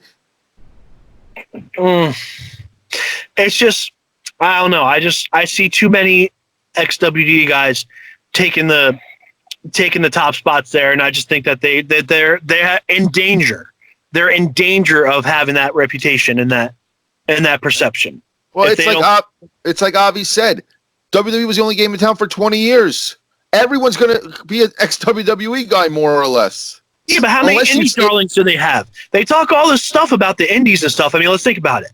They got a chance here. Let's talk about someone else that might be coming to AEW, Marty Scurll. Now, I know they're saying that ROH offered him WWE money here, but what if I think that would be a huge coup to get Marty Scurll. See, that's the kind of thing they need to get, and I think they need to think about the people that were starring in New Japan this past week. I wouldn't mind seeing them gobble up a bunch of those guys. I'd love to see 3 guys in particular come to AEW: Ospreay, Zack Sabre, and Jay White. I'd love to see those come to AEW. Jay White, I love. Wait, do you understand you just contradicted yourself, Tom? You said you don't want to see WWE cast-offs in AEW, but you're okay seeing New Japan cast-offs. Yes, I am, because they're not known. They're not known entities in the United States. They're not really known to most wrestling fans. Most wrestling fans don't watch New Japan. The hardcores do, and the hardcores are the ones that are still watching wrestling. That's why on Wednesdays, there's barely 1.5 million people watching wrestling. And those are your hardcore fans. The more casual fans, if they even exist anymore, watch Raw and SmackDown. Yeah, but you got enough younger guys in New Japan that I really think could make an impact in AEW. And now this brings me to my next topic here that I wanted to go over. do you think AEW and New Japan ever develop a working relationship, or do you think that AEW would demand too much control, whereas Ring of Honor was kind of a doormat and let New Japan do whatever they wanted and gave them an entry into the U.S. market? I think it's going to all depend on whether there can be some peace between the Bucks and Omega and New Japan, because I think the way they were exited New Japan is what is the blockade with that. What do you think? I'm not a big fan of the New Japan agreements that we've ever had with any federation in this country, whether it was WCW, WWE, or anybody, because it seems like we send our guys over there, they put on a show, we really don't get much in return except for a couple of no-name guys, and once in a blue moon, they send over a main eventer. I don't see a reason for it. Huh? Like in Okada. I would rather see AEW grab Will Ospreay, grab Zack Sabre Jr., grab Jay White, and push those guys to the moon. Those three guys can fucking work. It would be huge additions to the roster. I think they're wasting the time in New Japan, especially Zack Sabre. Zack Sabre hasn't done shit in New Japan in God knows how long now. And he's not even, what is he, 27? No, you're thinking Ospreay. Okay, never mind. Nope. Ospreay's only 27. I think Sabre's a little, like 33, something like that. I mean, let's face it. I mean, you know, WWE might raid New Japan soon too. So I'd like to see, I think really what AEW, first off, what AEW really needed to do, and they kind of, I don't know if they blew it or maybe because this guy's ego is too big, is in order to really set the world on fire, they needed to have like a Hogan moment in WCW and get like a CM Punk. That to me would have really gotten AEW over the hill and on the map if they were to get a CM Punk. They literally just started. People forget, when Nitro came out, WCW's fan base was around at that point since 1938. You know, WCW really started in 1973, then it became Georgia Championship Wrestling, Mid-Atlantic Wrestling, et cetera, et cetera. But their fan base was there forever. This company is literally starting from scratch. So I don't know if they need that kind of moment. At this point, just build up your product and move forward. I think they're doing the right thing all around. I don't see any issues with what they're doing. As soon as Cody took it upon himself to smash Triple H's throne, yeah, they do need that moment.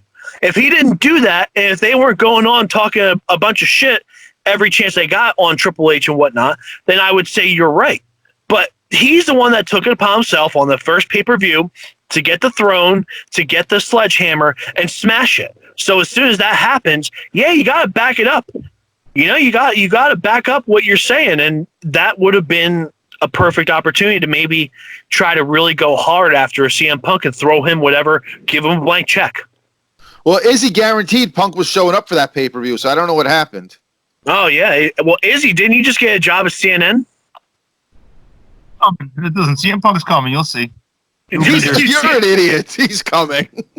So we forgot that we discuss something very important, and we've overlooked it for the obvious reasons, but we're going to have to get to it, unfortunately. SmackDown. Yes. SmackDown, to me, honestly, it's like watching a fucking cartoon. It really is. To me, it's not a wrestling show. It's a cartoon. You got dog food being thrown at Roman Reigns. I mean, you have Lacey Evans that we're gonna get you. I mean, it's ridiculous. Can somebody please explain to me what the fuck is going on in SmackDown? What do you expect when you go to a major network? What do you expect when you go to a major network? I get that. First things first. R.I.P. Rambling Rabbit for, I think, the third time.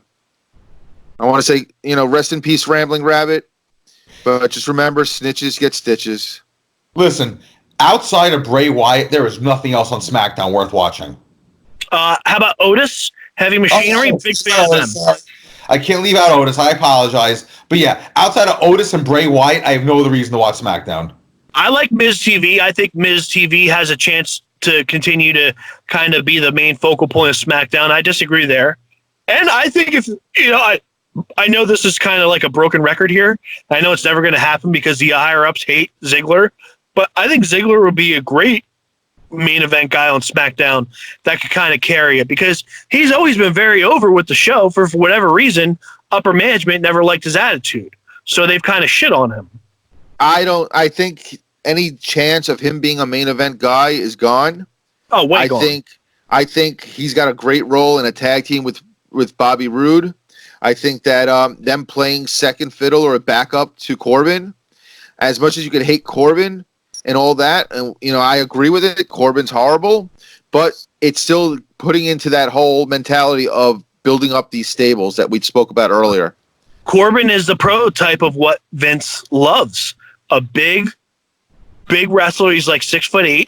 That's the kind of guys that Vince loves. Now let's talk about Bobby Roode for a second, because he's in the middle of a wellness policy violation. It's no secret Vince doesn't like Bobby Roode, but Heyman. Now I know Heyman's not in charge of SmackDown, but Heyman loves Roode. Now what happens to Roode when he comes back? Is he came back last night. What's going to happen, though, I'm talking about moving forward. Are they going to throw him to the wolves, and are they going to kind of feed him to some of these younger talents as a squash match, or are they going to kind of continue with what they were doing with him and Ziggler? Well, it seems that's what they were doing, because he came back and helped Corbin and Ziggler against Roman Reigns and the Usos. And let's be real, he's 41 years old. When you get up to that age, it's time to give back and put over younger guys. That's true. Now, real quick, let's go into the Usos, because they recently came back. They got the DUI charges dropped. I mean, I'm going to go back to the whole, the whole Jeff Hardy thing, where it seems like the Usos have had a problem for a while, or at least the one Uso. I think it's is it Jay who's had the drinking problem? They actually both got a DUI over the last couple of years, one apiece. Right. Here's my thing with Usos. I've never hated the Usos. I've never loved them. They've always kind of just been there. But I don't get this push they're getting right now. Oh, I think they're one of the most supremely talented tag teams over the last 10 years. I think that their in-ring work is that good. How about this? I think right now they're getting this push because it's a return. And it's kind of like absence makes the heart grow fonder. I think as they get more acclimated back into SmackDown, they'll slowly, it'll slowly go back down. It's kind of like Sheamus. Sheamus is in his early 40s. He's been gone for almost a year. And now, because he's been gone for so long, and almost to the big show on Monday Night Raw, he's been gone for so long, seeing someone who hasn't been around for a while, it kind of is like a fresh paint of coat. But it doesn't necessarily mean it's going to be a long-lasting. Well, I know McMahon's always been very high on the Usos, so we'll have to see where that goes. But I mean, I thought there was a chance they were going to get released with the whole. I mean, obviously their charges got dropped, but I mean, if they don't get their act together, one more incident, I could see them hitting the streets, because with all the substance abuse and the opioid crisis and all that stuff going on right now, and the whole image thing. I think it would just be awful. I mean, it's going back to what I said about Jeff Hardy. I hope he's getting help, but I don't think they should continue. I think they should have released him a while ago. Well, after what happened in TNA with Sting, I'm surprised they even rehired him to begin with, to be honest with you. But that's neither here nor there. Yep. But, SmackDown was it really was 2 hours of nothing. It really was. I feel like SmackDown's always 2 hours of nothing. Honestly, like Raw, at least things happen occasionally. Nothing ever happens on SmackDown unless Bray Wyatt shows up. How much is Fox influence, do you think? Or do you think this is just... I would have said before a lot, but then again, the fact that Lesnar's not on the show kind of makes me think they may not be pulling the strings as much. Because let's face it, Friday night is the dead zone for television. And absolutely. The fact that SmackDown is the highest rated television show on Friday night goes to show you that they're desperate for something. So I don't know. I mean, Friday nights has always been let's face it, let's go back to the 90s when we were all younger. TGIF was the only TV ever worth watching on Fridays. True. Listen, to give you an idea of how much of a dead zone Friday nights usually are, the highest rated show in the history of television at the 8 o'clock hour is still, to this day, Andre Hogan, February of '88. 33 million people tuned in for that. So think about this. 32 years later, it's still the highest rated show in the history of Friday night television. I mean, it's just what are people doing on Friday nights? They're having date night. They're having dinner. They're out on the town. They're just unwinding. What they're doing is they're renting movies. That's what they're doing Friday night. Do you feel The average person on Friday night, what do? They come home, they eat dinner, they hunker down in front of the TV and pass out to whatever movie they got. No one's watching wrestling Friday night. Do you feel the advent of DVRs has hurt ratings for wrestling? Of course, hurt ratings for everybody. Think about it. 20 years ago, your highest rated television show was probably what, ER or Seinfeld, which was averaging 35 to 40 million people every single week. The highest rated show now, I think, is like This Is Us, which has 4 million people watching. Okay? So you have to understand, it's a DVR, and it's streaming. Streaming doesn't get covered by Nielsen ratings. No, but I will say they are starting to monetize YouTube. So that's one thing to keep an eye on, too, is that they're starting to monetize YouTube, and it seems like the YouTube numbers are playing a factor in things, too, with booking. Well, all I know is that SmackDown is basically a waste. It looks like Braun's going to win a belt, so you should be happy about that, Tom. He's going to get the Intercontinental title. He needs a belt.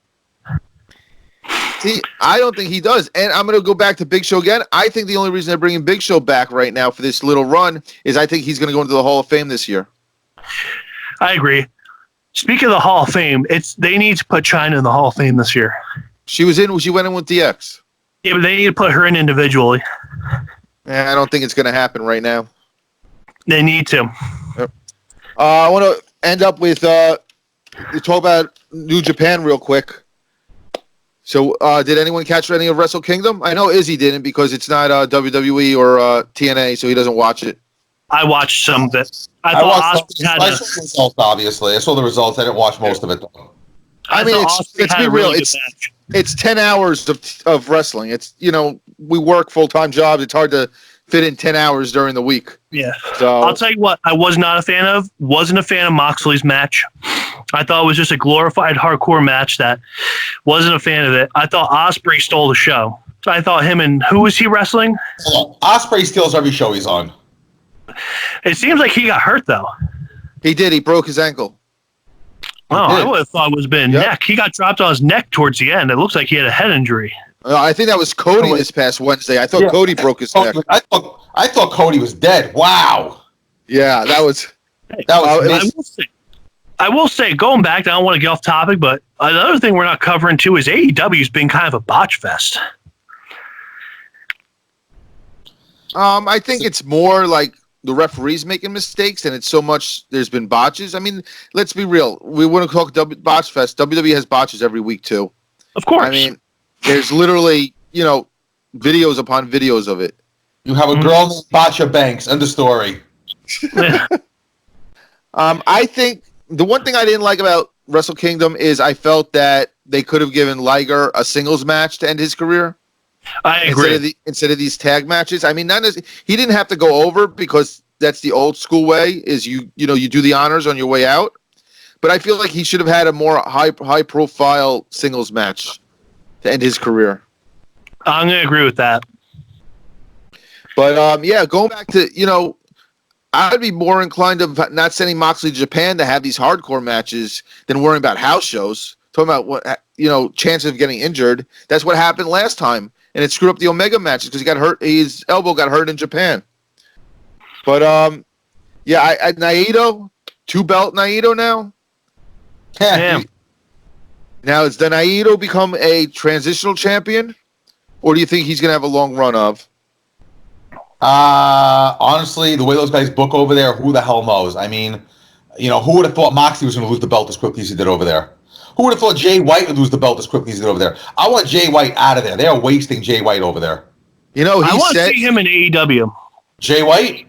I love Jay White. Jay White has said that he's never going to leave Japan. You know that? Listen, a lot of people have said a lot of things. You know that. Yep, money talks. Guess he wasn't as affected by Pearl Harbor as I was. Listen, but I look at Jay White, and honestly, he reminds me a lot of Shawn Michaels in the mid-'90s. The way he moves, the way his character is. I think he'd be so good. Izzy, do you know who Jay White is?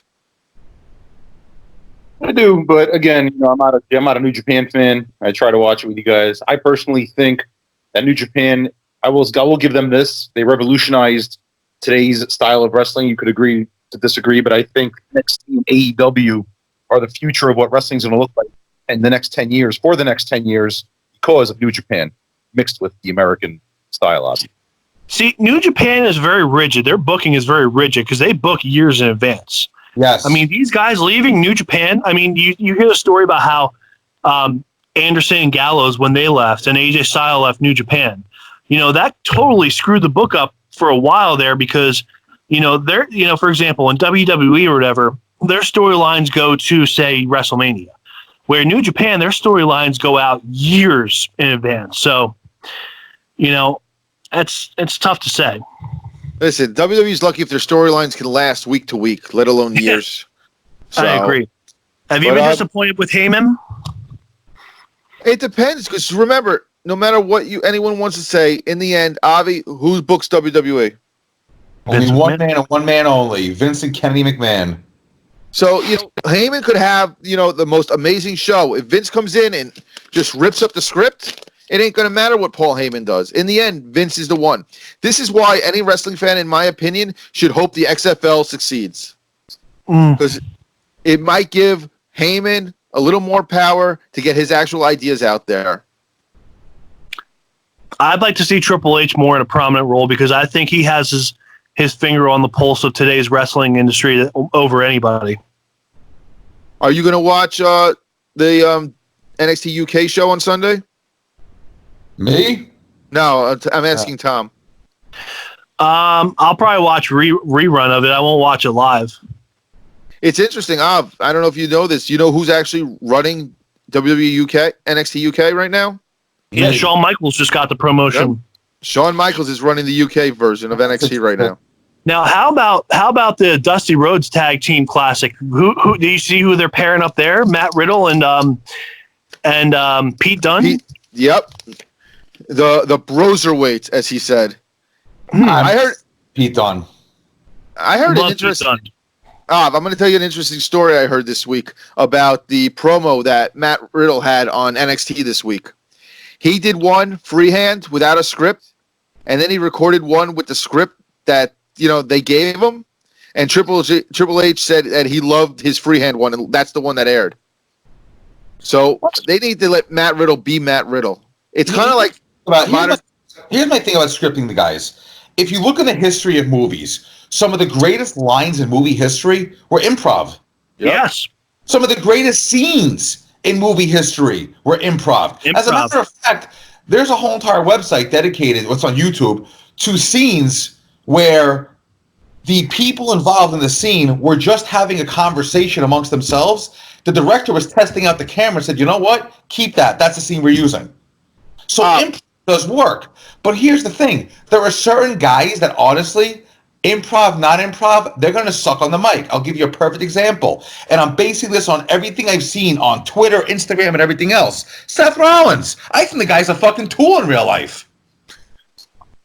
Supposedly he's a dirtbag in real life too, and supposedly he's giving a bunch of the chicks herpes from what I hear. Listen, if Seth Rollins gets in that mic without a script, it's going to be fucking ugly. There are some guys you're going to have to script regardless. Seth Rollins, you got to script him. Moxley, either way, I don't think he's that great on the mic. I like his in-ring work better. Horrible on the mic. He's got no personality on the mic. No, I don't think he has any personality, period. I mean, how he banged Renee Young is beyond me. I mean, who the hell knows? Opposites attract, man. But did you actually, let me ask you a question. Do you think that they're able to who do you think caves in first? Because it's not easy to do the whole long distance thing or whatever, have two completely different brands on two different entities. So do you think that Renee and Moxley are able to survive all this? Or do you think Moxley eventually relents and comes back to WWE? Or do you think Renee goes to AEW? I think Renee's going to leave and go to AEW at some point. I think they're going to offer a position in an office and she'll go to AEW. I'm going to disagree right now, and I'll tell you why. One, she's more based in LA and they live in Las Vegas. And Moxley, when he's not doing New Japan, what is he? He's on the road 2 to 3, maybe 2 days a week, wrestling once a week. So they're actually with her. In fact, Renee was in Japan with him for Wrestle Kingdom. Yeah, I saw that. So, I don't think it's, as bad as, it seems as a wrestling marriage would be because of his schedule and because she's got a lot more freedom because she's not at Raw and SmackDown anymore. She's only doing the Fox show in LA. I'm not talking about more or less the whole being away from each other. I'm talking about coexisting where their brands are on two separate entities. You know where I mean? So what? Married people can't work for two different companies? I'm not even talking about just wrestling. I'm just talking. So let's say he's a married couple. I don't know. Pick anything, but one works for Coke and one works for Pepsi. Then are they going to have to work at the same place? Because it's ridiculous. I don't think that needs to be. And Renee actually said on Graves' podcast that she's not going anywhere. Well, they are big on her. I will say that. Yeah. A lot of people said they would never leave. More importantly, the biggest news this week, which to me has me very excited, the re-release of Wrestling Superstar ice cream bars. What do you guys think? This is just proof that CM Punk is coming back at the Royal Rumble. He got the ice cream bars. They're ice cream sandwiches this time. That's big. You don't have the stick in the way. I gotta say, I was always a fan of the ice cream bars. They were awesome. I don't know who put that recipe together, but those things were freaking awesome. They're basically the same thing, just without the chocolate backing and without the stick. They're they're cookie sandwiches, and it's what if I remember correctly, it's Macho Man, Cena, Becky Lynch, and Roman Reigns. Those are the four that are on it. I'd like to see the 7-Eleven big gold cups come back. Hey, maybe if WWE can actually start producing something good, they might not get that deal again. I will say ESPN's kind of starting to. They were showing a lot of interest in professional wrestling, and if you go to their page, the WWE and the professional wrestling page on ESPN, they're really slacking. They're kind of losing interest in it. It seems. ESPN's always been very finicky. They kind of choose their flavor of the month a lot of times. Remember, ESPN's as corporate as it gets. Right now, it's football. If not a lot was going on, you'd see more. Remember, you got the NFL playoffs going on right now. The NBA, which is their big money maker for ESPN, they're in full swing right now. So there's a lot to talk about. Once you get to the dog days of summer, especially with baseball, you'll see a lot more WWE. If you notice, SummerSlam got a shitload of press on ESPN, and WrestleMania always gets big coverage as well. Now, let me ask you a question: How do you feel about AEW not piggybacking off WrestleMania weekend? Do you think that's smart? Listen, it's they know they're going to have the fans regardless. Wrestling fans, it's not like it used to with WCW and WWE. Fans are fans. I mean, honestly, NXT, the only area they're dominating are guys over the age of 50 right now. So obviously everyone's watching both shows. But I will say this: 8 days is Royal Rumble, correct? Have you guys seen? Yeah. Have you guys seen how many tickets are left for the Royal Rumble at this point? No, I didn't. Place isn't even close to sold out. Not even close. That's not a unique problem for WWE, because if you remember, if you looked at some of the shows, the first couple of shows that AEW did, a lot of our friends that went to the first show in DC paid $5 for their tickets. So I think that's just I think that's a problem for the whole industry, not just WWE. Well, we're 8 days out from pretty much what will be considered your number 3. Some people say your number 2 wrestling event of the year after WrestleMania. And I mean, we're not even close to sold out right now. First of all, I got a couple of issues at Royal Rumble. I'm surprised we haven't jumped on this. First thing is first, we're 8 days out. What have they announced so far? The Fiend against Bray Wyatt, Baron Corbin against Roman Reigns. Hold on, the Fiend against Bray Wyatt? I mean, the Fiend against Daniel Bryan. Sorry. Go on. I want to see the. I'd like to see the Fiend against Bray Wyatt, but we'll see. They got that title match. Becky against Asuka. So those are 3 singles matches they've announced so far. I wouldn't be surprised if they add Braun against Shinsuke Nakamura for the Intercontinental title in there. And then you still got 2 Royal Rumble matches. So unless they're going to run a 6-hour show again, I don't think you're going to see that many singles matches. I'm looking at StubHub right now. I want to say you still got 80% of this crowd. Looks like you can still buy tickets. Where are they at this year? They're in Houston. They're in Houston at Minute Maid Park where the Astros play. So they're back at a big baseball stadium again. What I find interesting about this is the way it's being set up. They got the ring is on second base. It's surrounded by seats.